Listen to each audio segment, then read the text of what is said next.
Good afternoon student. आज हम कक्षा 10 का द्वितीय पाठ प्रारंभ करने जा रहे हैं, जिसका नाम है नयग्रोध वृक्षा, अर्थात बरगद का वृक्ष। यहाँ पे कवि ने इस पाठ के माध्यम से परोपकार को बहुत ही सुंदर तरीके से वर्णन किया है। परोपकार अर्थात दूसरे की सेवा करना। जैसे कोई अपने को कुछ दे रहा है तो उसके बदले में कुछ देना, अर्थात जैसे पर्यावरण हमें बहुत कुछ देता है परंतु हम पर्यावरण को कुछ नहीं देते, जबकि हमको पर्यावरण को देना चाहिए। तो यहाँ पे एक वृक्ष के बारे में बहुत ही सुंदर वर्णन किया गया है कि परोपकार क्या होता है। उसके लिए यहाँ पे एक छोटी सी कहानी प्रस्तुत की जा रही है, जिसके माध्यम से ये बताया जा रहा है कि परोपकार क्या होता है। कसिमश्चित ग्रामे एक प्राचीन विशाल नयग्रोध वृक्षा आसीत। किसी गांव में एक बरगद का वृक्ष था। सह पशु पक्षिभ्या, वहाँ पर बहुत सारे पशु पक्षी, बहुविधेभ्या जीव जंतु, बहुत सारे जीव जंतु, मनुष्येभ्या, बहुत सारे मनुष्य आने जाने वाले, अपि नित्य बहुपकार का आशीत, बहुत सारे लोग आने जाने वाले वहाँ पर रुककर अपनी थकान मिटाते थे। पथिका तस्य वृक्षस्य छायाया, पथिका मतलब राहगीर जो थे उस वृक्ष की शाखाओं में रुककर अपनी थकान को मिटाते थे और सुख का अनुभव करते थे। पथिका तस्य वृक्षस्य छाया पाथेन भक्षित्वा मार्गायाशम परिहन्ति स्म।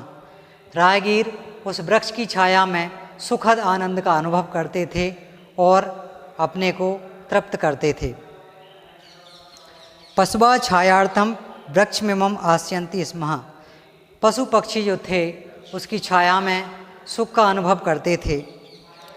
पक्षिणा तस्य शाखासु नीडानी विरच्य बसन्ति स्म। बहुत सारे पक्षी उसकी नीडानी मतलब शाखाओं में निवास करते थे। सर्पाश्च तत्रेषु, वहाँ पर एक सर्प भी निवास करता था। सर्पाश्च तत्रेषु वल्मीकेषु वासम कुर्वन्ति, वहाँ पे एक सर्प था जो कोटरे में निवास करता था। पशवा छायार्थम वृक्षमेव आश्रयन्ति स्म।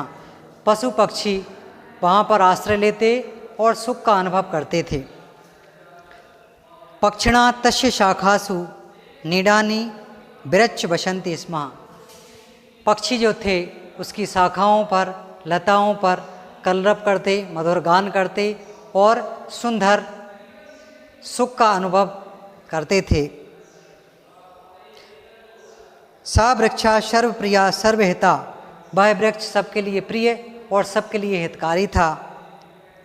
तस्य नयग्रोध वृक्षस्य शाखाया, उस नयग्रोध वृक्ष की शाखा में अर्थात बरगद के वृक्ष की शाखा में मतलब डाली पर बहुकालात बसन्नातीत, एक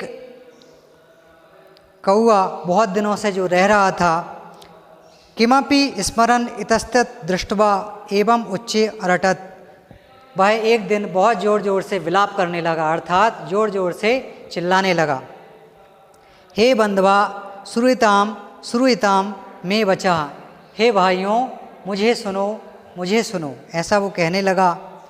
अहम अस्मिन वृक्षे चिरात बसामी, मैं इस वृक्ष में बहुत दिनों से रह रहा हूँ, इसलिए अतः अश्योपरि ममेव अधिकारा वर्तते, इसलिए इस वृक्ष पर मेरा अधिकार है। अतः अश्योपरि ममेव अधिकारा वर्तते, ऐसा वो कहने लगता है कि मैं बहुत दिनों से इस वृक्ष पर रह रहा हूँ, इसलिए इस पर मेरा अधिकार है। अयम मदीया वृक्षम इति, इसलिए यह वृक्ष मेरा है। काकस्य ध्वनि क्रमेण, कौवे की ध्वनि आवाज़ क्रमेण अंतरिक्षम अपृश्यत, कौवे की आवाज़ अंतरिक्ष को छूने लगती है।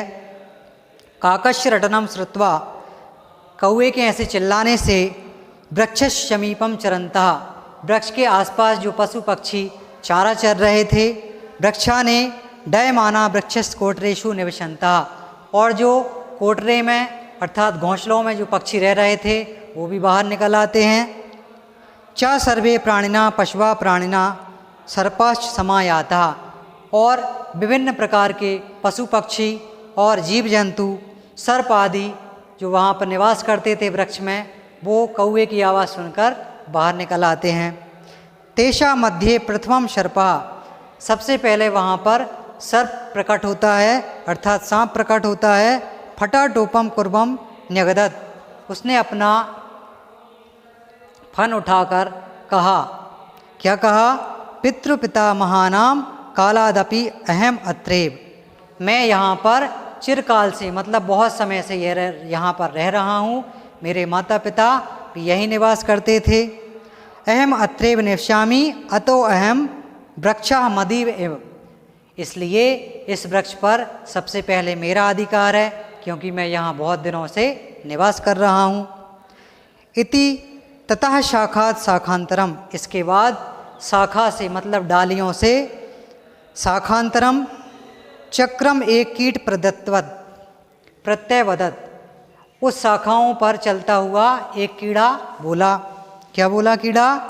मदीये आर्भरकई सार्धम अहम बहु वर्षेभ्या, मैं इस शाखाओं पे बहुत समय से रह रहा हूँ, इसलिए इस शाखाओं पर, इस वृक्ष पर मेरा अधिकार है।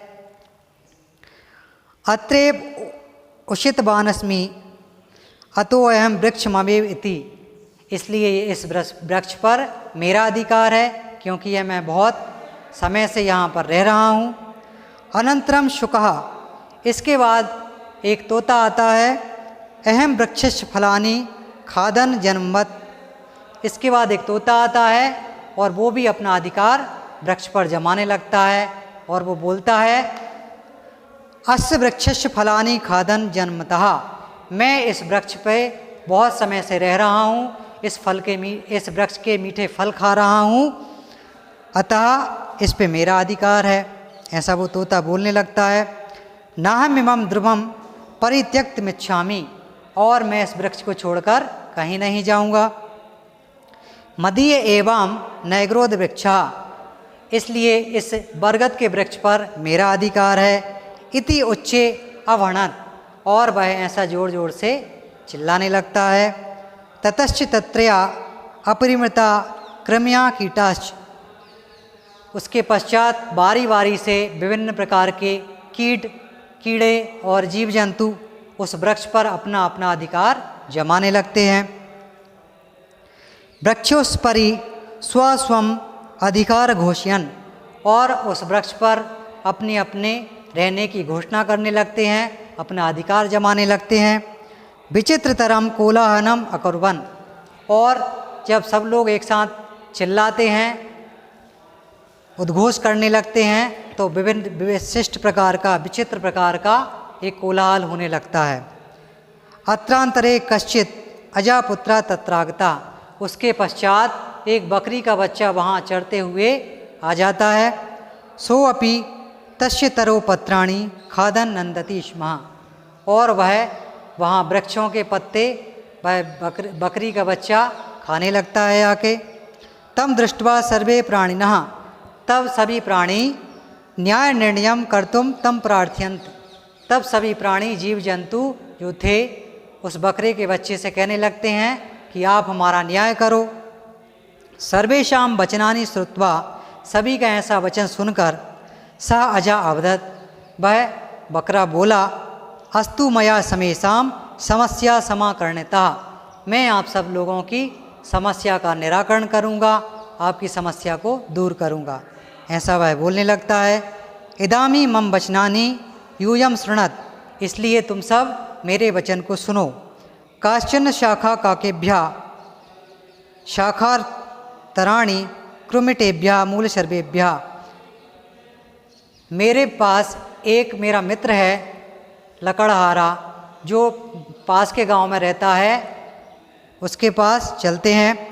मूल सर्वेभ्या अनेन कारणेन सर्वेभ्यपि वृक्षम विभज्य, वह इस वृक्ष के टुकड़े कर देगा जिससे आप सब लोग आपस में बराबर बांट लेना।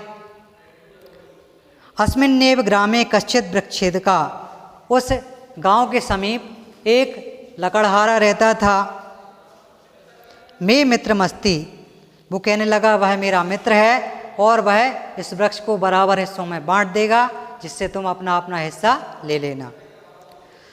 तब एह्लादयामि तम आवाहयामि एवं वृक्षम खंडशः कर्तुम इति। तब सब लोग अपना अपना हिस्सा लेने के लिए तैयार हो जाते हैं और उसके पास चलने लगते हैं। अजस्य निर्णया सर्वे स्वीकृता। बकरे का ऐसा निर्णय सब लोगों को भा जाता है, सब उसका निर्णय स्वीकार कर लेते हैं। अतः सर्वे अपि वृक्ष छेदकस्य समीपम गत्वा। सभी उस बकरे के साथ उस लकड़हारे के पास जाने लगते हैं। गत्वा नैग्रोध भिक्षा छित्वा तस्य भागानां वितरणार्थम प्रार्थयन्त। सब लोग उसके पास पहुंचते हैं और लकड़हारे से प्रार्थना करते हैं कि हे लकड़हारे, आप इस वृक्ष को जो हम बहुत दिनों से निवास कर रहे हैं, इसको काट कर हमें बराबर हिस्सों में बांट दो। परंतु लकड़हारा क्या कहता है, अधुना तादृशे कुत्से कर्मणि। यह बहुत ही घृणित कार्य है। मैं बहुत समय पहले वृक्षों को काटने का कार्य करता था, परंतु अब मैं यह कार्य नहीं करता। क्यों नहीं करता? वो कहता है अधुना तादृशे कुत्सते।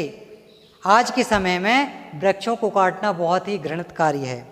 ना व्यापारयामि वृक्षानां छेदनम महत् पापमिति मया। इसलिए वृक्षों को काटना अब मैंने बंद कर दिया है।